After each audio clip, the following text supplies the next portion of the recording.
Halo semuanya, kembali lagi bersama gue Dans di pembahasan Suikoden. Di video kali ini gue bakal lanjut bahas misteri bangsa Sindar part kedua setelah kita bahas part satunya kemarin. Dan ya, daripada kelamaan, langsung aja kita ke pembahasannya.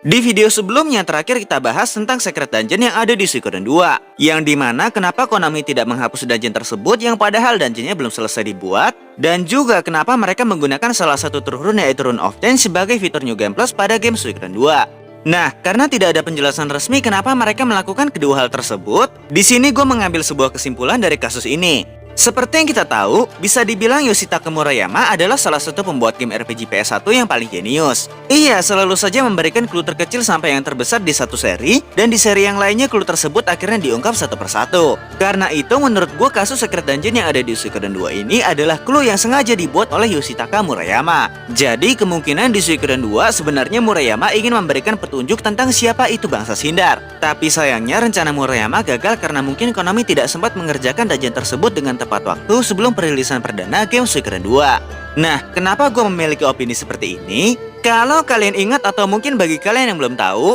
di Suikoden 3 Murayama sebenarnya ingin membuat story tentang Sasarai seperti halnya dengan Luke dan juga Thomas. Tapi tidak lama sebelum pembuatan gamenya selesai, Murayama mengundurkan diri sebagai direktur Suikoden dan akhirnya Konami melanjutkan pembuatan game Suikoden 3 tanpa Yoshitaka Murayama. Dan ya, alhasil chapter Sasarai yang seharusnya ada di Suikoden 3 malah digantikan oleh chapter Koroku yang bisa dibilang isinya cuma gameplay yang kurang jelas tanpa story sama sekali. Padahal sebenarnya, jika chapter Sasarai benar-benar dibuat, menurut gue bakal sedikit diungkap clue tentang siapa itu Hikusak dan di mana keberadaannya. Karena seperti yang kita tahu, ketika kita sedang berinteraksi dengan Sasarai dan ada beberapa scene khusus Sasarai di Suikoden 3, nama Hikusak sempat beberapa kali disebut yang artinya dari awal Murayama memang sudah berniat memberikan clue tentang Hikusak. Lalu tentang Rune of Change, memang belum dikonfirmasi apakah keberadaan lokasi Rune of Change yang ada di dungeon ini adalah keberadaan Rune of Change yang sesungguhnya. Karena bisa saja berhubung ini adalah fitur New Game Plus, tidak menutup kemungkinan kalau keberadaan lokasi Rune of Change yang ada di sini adalah non-canon. Yang dimana Konami menggunakan Rune of Change hanya sebagai fitur New Game Plus supaya terlihat lebih keren di mata para player yang memainkan Suikoden. Jadi bisa disimpulkan kalau kemungkinan Konami dan Murayama memang ingin menunjukkan sebagian kekuatan Rune of Change sebelum mereka mengungkap kekuatan yang sebenarnya di seri-seri berikutnya.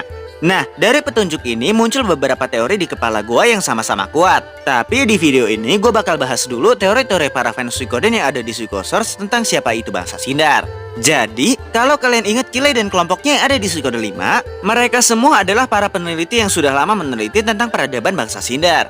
Dan setelah banyak penelitian yang mereka lakukan sejak lama, mereka berpendapat bahwa meskipun bangsa Sindar menghilang dari peradaban manusia di masa sekarang, ras dan keturunan mereka masih ada di muka bumi dan tanpa disadari telah hidup berdampingan dengan manusia-manusia yang lainnya. Yang dimana teori Killay dan kelompoknya didasari dengan kemunculan Ratu Valena pertama yang tiba-tiba muncul secara misterius di Lunas, dengan Sandron sebagai turun yang berada di tangan kanannya. Nah, dari peristiwa tersebut, Killay dan kelompoknya berpendapat kalau Ratu Valena pertama adalah salah satu keturunan bangsa Sindar yang menghilang secara misterius, lalu secara tiba-tiba ia muncul kembali secara misterius untuk menjaga kestabilan dunia yang dikuasai peradaban manusia agar mereka tidak merusak bumi.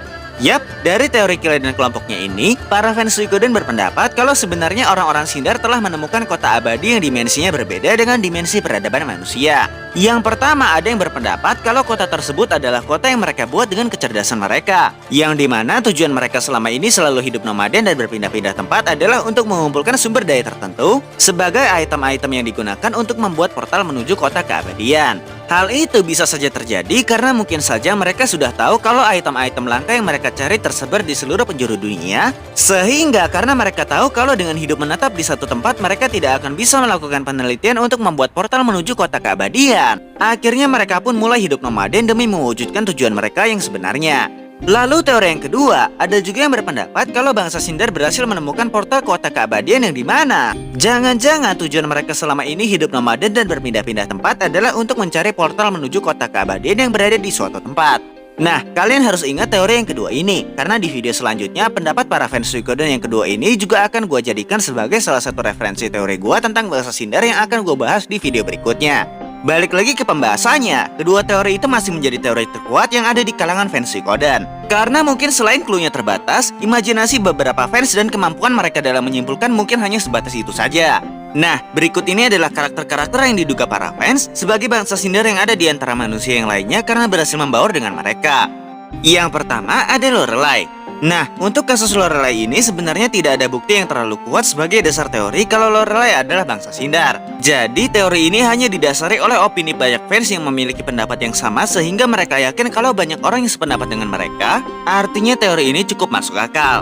Nah, kenapa Lorelai bisa digadang-gadang sebagai salah satu orang Sindar? Hal itu karena mereka mendapatkan petunjuk dari surat-surat Lorelai yang ada di Suikoden 5 yang ia kirimkan kepada pangeran di tempat kotak surat.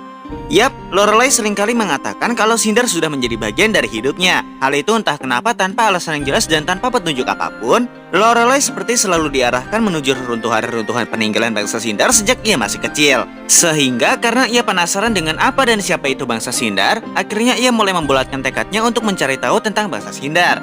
Dan itulah alasan kenapa Lorelai bisa ada di Suikoden 5, Suikoden 1, dan Suikoden 2. Nah, sebenarnya, daripada dibilang kalau Lorelai adalah orang Sindar yang menyamar, para fans lebih berpendapat kalau Lorelai adalah keturunan jauh salah satu orang Sindar yang mungkin dulu menolak untuk pergi ke kota keabadian karena sesuatu yang membuatnya ingin menetap di bumi, atau karena ia adalah orang Sindar terlemah sehingga ditinggal oleh orang Sindar yang lainnya.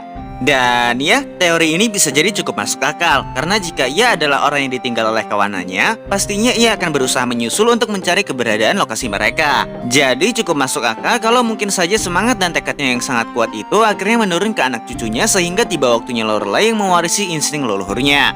Karena berhubung Lorelai yang seorang wanita muda selalu berpetualang sendirian, hal ini menimbulkan imajinasi bagi para fans tentang keberadaan orang tua Lorelai yang tidak diketahui. Tapi yang pasti jika Lorelai terlahir di keluarga utuh yang cukup harmonis, tidak mungkin ia sudah menjadi seorang wanita kuat dan tangguh yang sudah berpetualang sendirian sejak lama. Yang dimana bisa dibilang usianya di timeline Suikoden 5 masih sangat muda, yaitu sekitar 17 atau 18 tahun.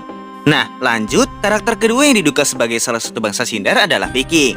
Yap, sudah bukan jadi rahasia umum lagi kalau Vicky dianggap sebagai salah satu karakter paling misterius yang ada di dunia Suikoden. Hal itu karena kekuatannya yang dapat melakukan teleportasi ruang maupun waktu, walaupun terkadang Vicky tidak bisa mengendalikan kekuatannya sehingga ia selalu berteleportasi tanpa tujuan yang ia sendiri bahkan tidak tahu. Gue punya penjelasan gue sendiri tentang misteri Vicky, dan mungkin di video berikutnya gue bakal bahas tentang Vicky karena gue sependapat dengan fans Suikoden yang kemungkinan Vicky memiliki hubungan dengan bangsa Sindar.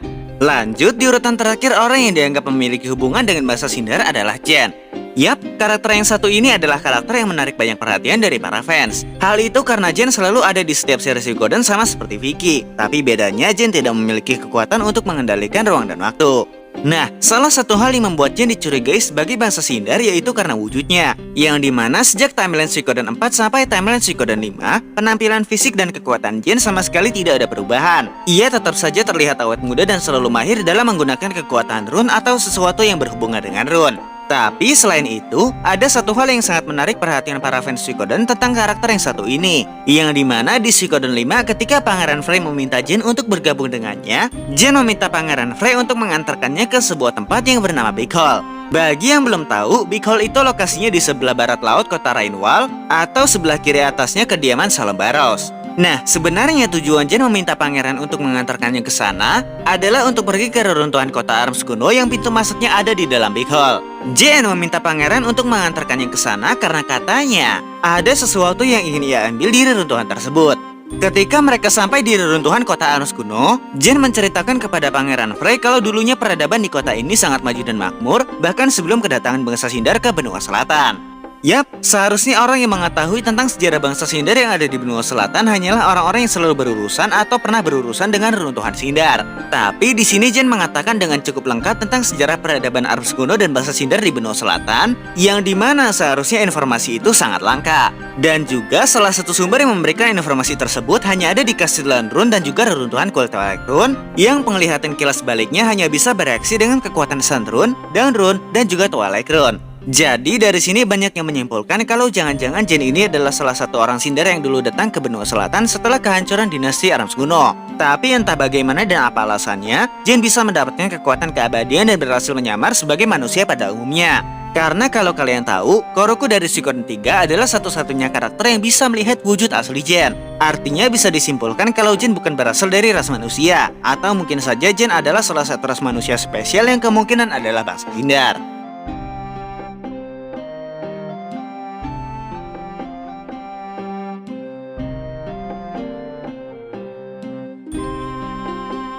Oke semuanya, mungkin segitu aja dulu pembahasan kali ini. Gua Dan sampai ketemu di pembahasan bangsa Sindara yang selanjutnya dan salam Hikikomori.